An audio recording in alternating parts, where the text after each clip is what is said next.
தாய் தமிழ் உறவுகளுக்கு வணக்கம். எடப்பாடி பழனிசாமி அதிமுகவிலிருந்து நீக்கப்படுகின்றார். எடப்பாடி பழனிசாமி அதிமுகவிலிருந்து நீக்கப்படுகின்றார் என்ற தலைப்பில் இந்த காணொளியை காண்கிறோம். தொடர்ந்து 11 தொகுதி தேர்தல்களில் தோல்வியை பதிவு செய்துள்ளார் பழனிசாமி. தொடர்ந்து 11 தேர்தல்களில் தோல்வியை பதிவு செய்துள்ளார் பழனிசாமி. நடைபெற்று முடிந்த தமிழக சட்டசபை தேர்தலில் அதிமுக 3வது இடத்துக்கு தள்ளப்பட்டது. வாக்கு வங்கி 20% குறைந்து போனது. இந்த சூழ்நிலையில் அடுத்தடுத்து நடைபெற உள்ள பாராளுமன்றம், சட்டமன்ற தேர்தல்களில் அதிமுக 4வது 5வது இடத்துக்கு தான் தள்ளப்படும். அதிமுகவுக்கு எதிர்காலம் கிடையாது, அதிமுகவுக்கு வேலை பார்க்க ஆட்களே கிடையாது என்ற நிலை ஏற்பட்டுள்ளது. இனிமேல் அதிமுக தமிழக சட்டசபை தேர்தலில் வெற்றி பெற்று ஆட்சி அமைக்க முடியாது.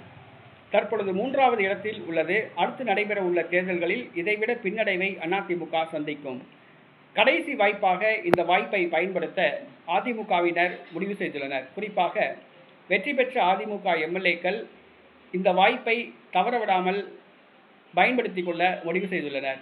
இனி அடுத்தடுத்த தேர்தல்களில் தாங்கள் வெற்றி பெற்று மீண்டும் சட்டமன்ற உறுப்பினராக முடியுமா என்பது கேள்விக்குறி. ஆகவே இதுதான் தங்களுக்கு கடைசி வாய்ப்பு என்று நினைத்துள்ளனர். தமிழக வெற்றி கழகத்துடன் கூட்டணி அமைத்து அமைச்சரவையில் பங்கெடுக்க முடிவு செய்துள்ளனர். ஆனால் எடப்பாடி பழனிசாமியோ அதிமுக சட்டமன்ற உறுப்பினர்களின் விருப்பத்துக்கு நேர்மாறாக உள்ளார். அதாவது திமுகவுடன் கூட்டணி அமைக்கலாம் என்று யோசித்துள்ளார். அதே நேரத்தில் திமுகவுடன் கூட்டணி அமைக்க அதிமுக எம்எல்ஏக்கள் விரும்பவில்லை. தமிழக வெற்றி கழகத்துடன் கூட்டணி அமைத்து கூட்டணி அமைச்சரவையில் பங்கு பெறவே விரும்புகின்றனர். ஆனால் எடப்பாடி பழனிசாமி நடிகர் விஜய்க்கு ஆதரவாக உள்ளார்.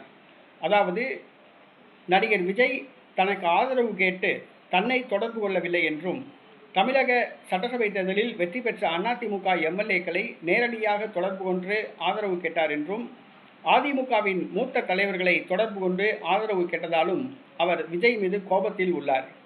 தன்னை மதிக்காமல் சட்டமன்ற உறுப்பினர்களை நேரடியாக தொடர்பு கொண்டது, அதிமுக முன்னாள் அமைச்சர்களை தொடர்பு கொண்டு ஆதரவு கேட்டது எடப்பாடிக்கு பிடிக்கவில்லை. ஆகவே நடிகர் விஜய்க்கு ஆதரவு தருவது சம்பந்தமாக எந்தவித கருத்துக்களும் தெரிவிக்காமல் உள்ளார். நடிகர் விஜய்க்கு ஆதரவு தெரிவித்து தமிழக வெற்றி கழக அமைச்சரவையில் அதிமுக பங்கேற்காமல் போனால் அதிமுக பொதுச் செயலாளர் எடப்பாடி பழனிசாமியை பொதுச் செயலாளர் பதவியிலிருந்தும் கட்சியிலிருந்து நீக்கவும் அதிமுகவினர் விரும்புகின்றனர். முன்னாள் அமைச்சர் SP வேலுமணி தலைமையில் அதிமுகவினர் ஒரு அணியாக திரள உள்ளதாக கூறப்படுகிறது. முன்னாள் அமைச்சர் CV சண்முகம் உள்ளிட்டோர் வேலுமணிக்கு ஆதரவாக உள்ளனர். வருகிற தமிழக அமைச்சரவையில் நடிகர் விஜய் தலைமையிலான அமைச்சரவையில் பங்கேற்க எடப்பாடி தொடர்ந்து எதிர்ப்பு தெரிவித்தால் எடப்பாடி பழனிசாமியை கட்சியிலிருந்து நீக்க அதிமுகவினர் முடிவு செய்துள்ளனர். இதற்கான வேலைகளை அவர்கள் தொடங்கியுள்ளனர். SP வேலுமணி தலைமையில் இதற்கான வேலைகளை துவங்கியுள்ளனர். அதிமுகவிலிருந்து எடப்பாடி பழனிசாமி விரைவில் நீக்கப்படலாம் என எதிர்பார்க்கப்படுகிறது.